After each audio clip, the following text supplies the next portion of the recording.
शं वरुणः शन्नो भवत्पर्यमा शन्न इन्द्रो बृहस्पतिः शन्नो विष्णुरुक्रमः ॐ शान्ति शान्ति शान्तिः।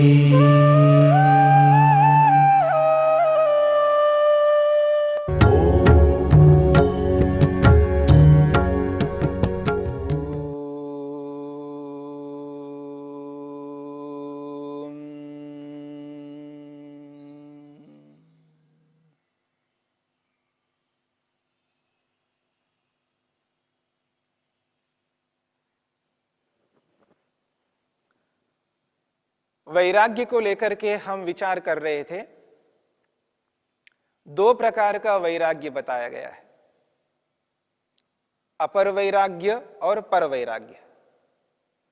जो योगी इन दोनों प्रकार के वैराग्यों को प्राप्त कर लेता है, विवेक वैराग्य का कारण है। योग में उसे विवेक ख्याति के नाम से कहा है।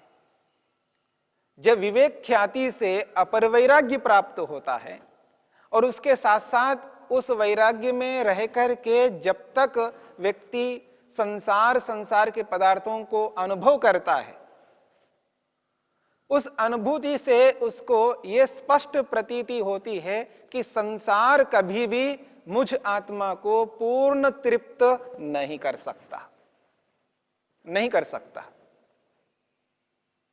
उसे यह प्रतीति होती है जब तक इस संसार में मैं रहूंगा तब तक मैं पूर्ण तृप्त कभी नहीं हो सकता,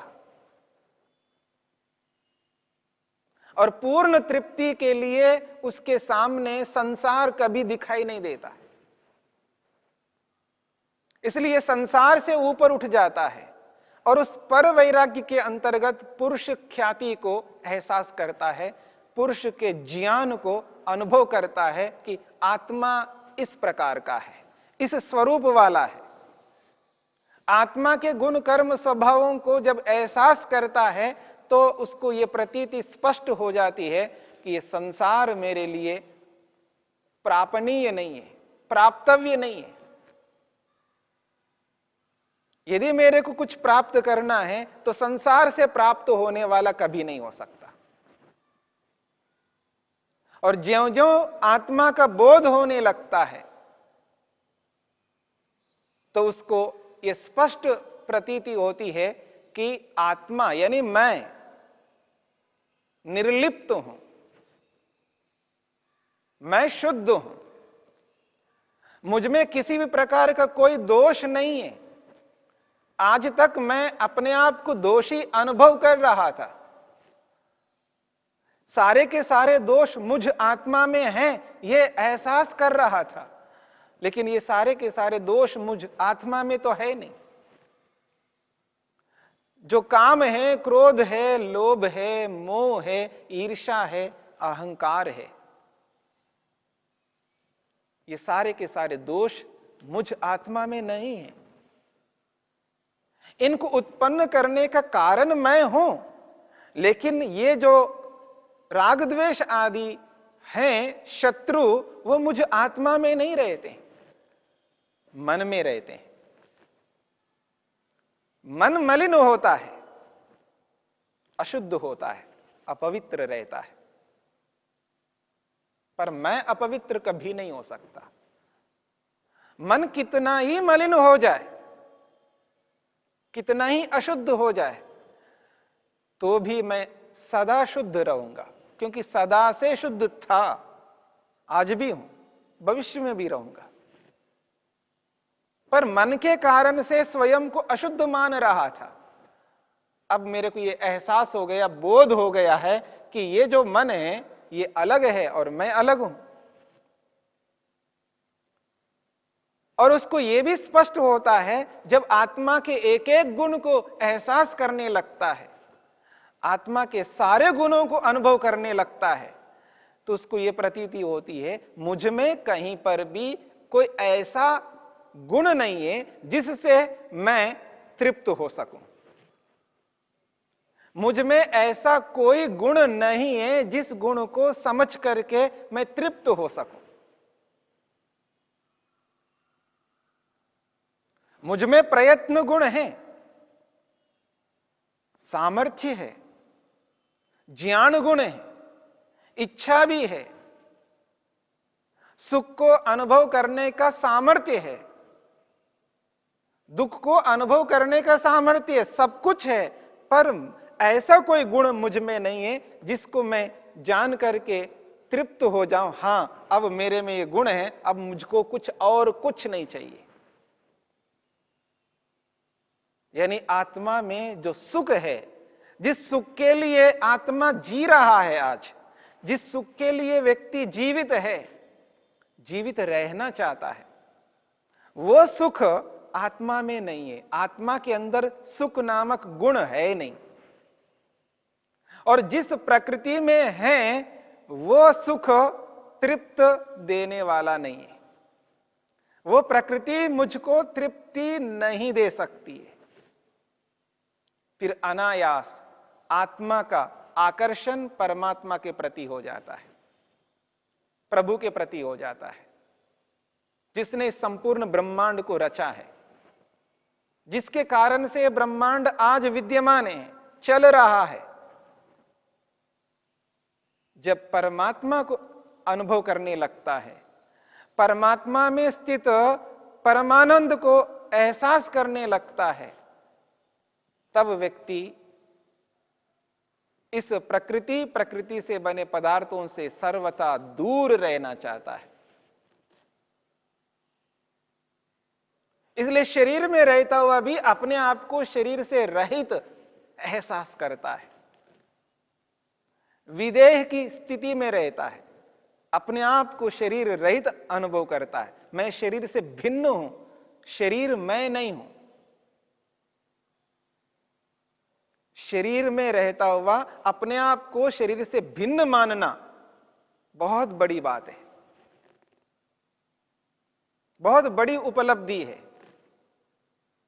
जब आत्मानंद को, परमानंद को पा लेता है, तो उस स्थिति में अपने आप को क्या अनुभव करता है, उसको अनुभूतियां किस प्रकार की होती है, संसार के लोगों से अपने आप को पृथक कैसा एहसास करने लगता है, इस बात को समझना है। इस ओर संकेत करते हैं महर्षि वेदव्यास। वो कहते हैं, जिस व्यक्ति को परवैराग्य की प्राप्ति हुई है, यस्य उदये योगी प्रत्युदित ख्याति ही एवं मन्यते। जिस पर वैराग्य की प्राप्ति होने पर, जिसका उदय हो जाने पर, एवं मन्यते, अपने आप को ऐसा मानता है, प्रत्युदित ख्याति ही, जिसको ख्याति, पूर्ण विवेक ख्याति, सर्वथा विवेक ख्याति, प्रत्युदित प्राप्त हो गई है। वो विवेक ख्याति प्राप्त हो गई है, और वो भी पूर्ण विवेक ख्याति। उस स्थिति में एवं मन्यते, ऐसा मानता है। कैसा? प्राप्तम प्रापणीयम, बहुत बड़ी उपलब्धि है। प्राप्तम प्रापणीयम, प्रापणीयम, जो प्राप्त करने योग्य था मेरे लिए। इस संसार में आकर के मुझको जो प्राप्त करना था, जो प्राप्त करने योग्य है, प्रापणीयम, जिसको मेरे को पाना था, प्राप्तम, पा लिया। जो पाना था सो पा लिया, ये जो स्थिति है, ये परवैराग्य को प्राप्त जिसने किया है, उसी को यह स्थिति आ सकती है, और बहुत बड़ी उपलब्धि है। दुनिया में इससे बढ़कर और कोई उपलब्धि हो नहीं सकती। कोई ये कह उठे कि प्रापणीयम प्राप्तम, जो मेरे को प्राप्त करना था सो पा लिया, ऐसा कहना बहुत कठिन है। दुनिया में एक से बढ़कर एक लोग हैं विश्व प्रसिद्ध लोग हैं, जिसको आप कह सकते हैं उस दिशा में वो नंबर 1 है। यदि लेखक है तो नंबर 1 है, विश्व प्रसिद्ध लेखक है, पर यह अनुभूति नहीं कर सकता। विश्व प्रसिद्ध गायक हो सकता है, विश्व प्रसिद्ध खिलाड़ी हो सकता है, विश्व प्रसिद्ध एक इंजीनियर हो सकता है, विश्व प्रसिद्ध एक साइंटिस्ट वैज्ञानिक हो सकता है, अभिनेता हो सकता है, एक वैद्य एक डॉक्टर हो सकता है, एक वकील भी हो सकता है, एक प्रवक्ता भी हो सकता है। इतना ही नहीं, कोई साधु हो सकता है, कोई संत हो सकता है, कोई परोपकारी भी हो सकता है, कोई भी हो सकता है जो विश्व में प्रसिद्ध है। उस क्षेत्र में उससे बढ़कर और कोई नहीं है, वो सर्वश्रेष्ठ है। किसी भी क्षेत्र में आप ले सकते हैं। विश्व प्रसिद्ध बनकर के भी इस स्थिति को अनुभव कभी नहीं कर सकता है जो पर वैराग्य को जिसने प्राप्त किया है। और वो अनुभव जो करता है, प्राप्तम प्रापणीयम, जो पाना था सो पा लिया। अब इस संसार में, इस दुनिया में प्राप्त करने योग्य कुछ भी नहीं बचा, क्योंकि इस स्थिति में उसने ईश्वर को पाया है। ईश्वरीय परमानंद को जिसने अनुभव किया है, प्राप्त किया है, वो व्यक्ति ये कह सकता है प्राप्तम प्रापणीयम, जो इस दुनिया में प्राप्त करना था सो पा लिया, अब पाने योग्य मेरे लिए कुछ भी शेष नहीं रहा, सब पा लिया मैंने। ये जो अनुभूति है, ये वही व्यक्ति कर सकता है जिसने पर वैराग्य को पाया है। और जो संसार के विश्व प्रसिद्ध लोग हैं, उनकी विश्व प्रसिद्धता उनकी योग्यता पर है, और अच्छी बात है, श्रेष्ठ बात है। और ऐसी स्थिति को पाकर के भी वो ये नहीं कह सकते कि प्राप्तम प्रापणीयम, जो पाना था सो पा लिया, ऐसा कभी वो नहीं कह सकते। और उनकी जो आकांक्षाएं, अभिलाषाएं हैं, उनकी जो तमन्ना है, वो आम व्यक्तियों से, आम आदमी से, सांसारिक लोगों से लाखों करोड़ों गुना अधिक होती है। उनकी जो आकांक्षा है वो बहुत ऊंची आकांक्षा होती है, ऊंची तमन्ना होती है, क्योंकि उनका स्तर बहुत ऊंचा है संसार में। और जिसका जितना ऊंचा स्तर होता है, उसकी तमन्ना उतनी ऊंची होती है, उतना ही उत्कृष्ट होती है। पर उनकी जितनी तमन्नाएं होती हैं, उन तमन्नाओं की पूर्ति नहीं हुआ करती है। जैसा जैसा वो चाहते हैं अपने लिए, उस चाह की वो पूर्ति कभी नहीं कर सकते हैं। इसलिए जब वो साधारण थे, साधारण की स्थिति में उनको जो दुख हो रहा था, वो आज विशेष होकर के भी उससे अधिक दुख हो रहा है उनको। ये प्रत्यक्ष है, ये अनुभव कर सकते हैं। स्तर जितना ऊंचा, उतना ही अधिक दुख। हां, संसार में रहने वाले जो दुखी हो रहे होते हैं, वैसा दुख उनको नहीं होता है। उनका दुख अलग प्रकार का होता है। रोटी कपड़ा मकान के ना होने से कोई दुख नहीं हो रहा है उनको। उनको अलग प्रकार का दुख होता है, एक आंतरिक दुख होता है उनको। क्योंकि जिस स्टेज पर, जिस स्थिति में वो रहते हैं, उस स्थिति में उनको सारी अनुकूलताएं कभी नहीं हुआ करती है। और जहां जहां उनको प्रतिकूलता दिखाई देती है, वो प्रतिकूलता उनको ऐसा दुख देता है जैसे किसी का हाथ काट देने से जैसा दुख होता है, वैसा ही दुख होता है। उससे अधिक होता है, उससे बेस्ट होता है, उससे बहुत बड़ा होता है। जो मानसिक जो दुख होता है, विचारों का जो दुख होता है, वो बहुत बड़ा दुख होता है। इसलिए विश्व प्रसिद्ध व्यक्ति वो किसी भी क्षेत्र का हो, जिसने पर वैराग्य को प्राप्त नहीं किया, योगाभ्यास के माध्यम से उस स्थिति को जिसने नहीं पाया है, वो व्यक्ति ये कभी नहीं कह सकता है प्राप्तम प्रापणीयम। ये बहुत ऊंची स्थिति है, उत्कृष्ट स्थिति है।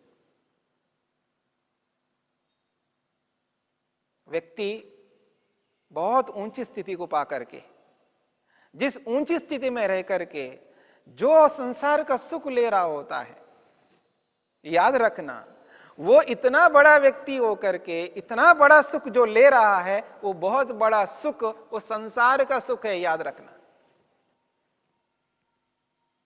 वो ईश्वरीय सुख नहीं है, ईश्वर का आनंद नहीं है। संसार में रहने वाले लोगों का जो सम्मान है, उसके सम्मान से जो सुख मिल रहा है वो सांसारिक सुख है। और वो जो बहुत बड़ा व्यक्ति है, वो जो सुख ले रहा है, वो संसार के ही सुख ले रहा होता है।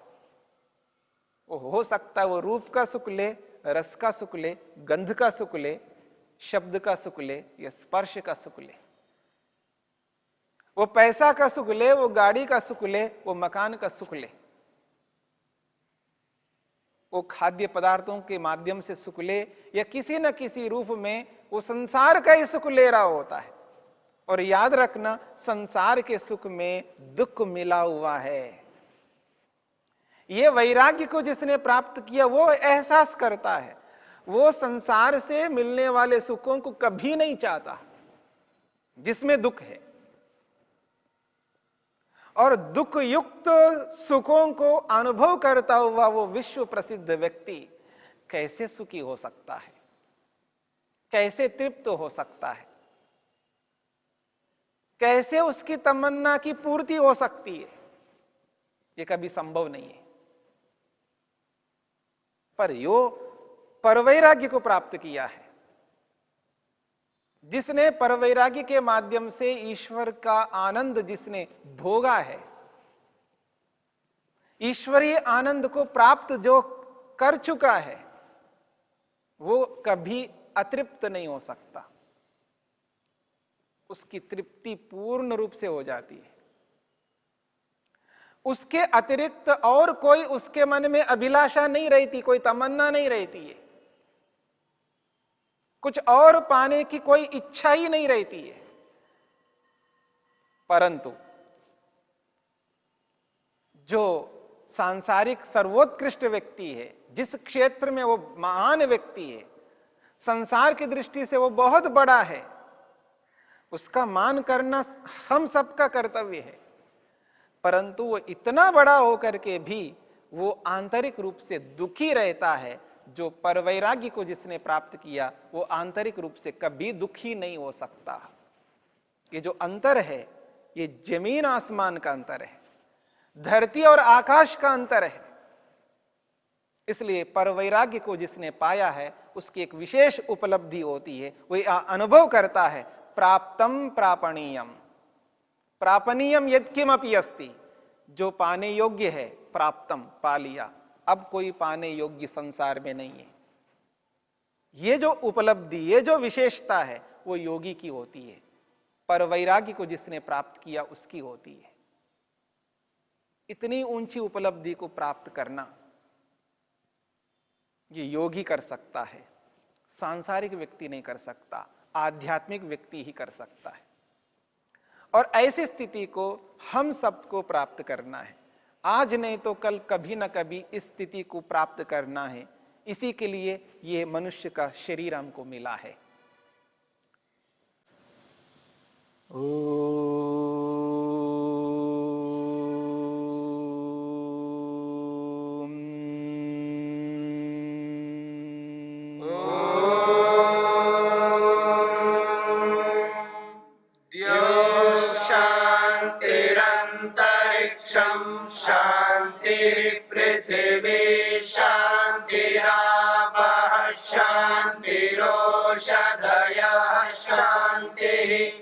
वनस्पतयः शान्तिर्विश्वे देवा शान्तिर्ब्रह्म शान्ति सर्वं शान्ति शान्तिरेव शान्ति क्षमा शान्तिरेधि। ॐ शान्ति शान्ति शान्ति।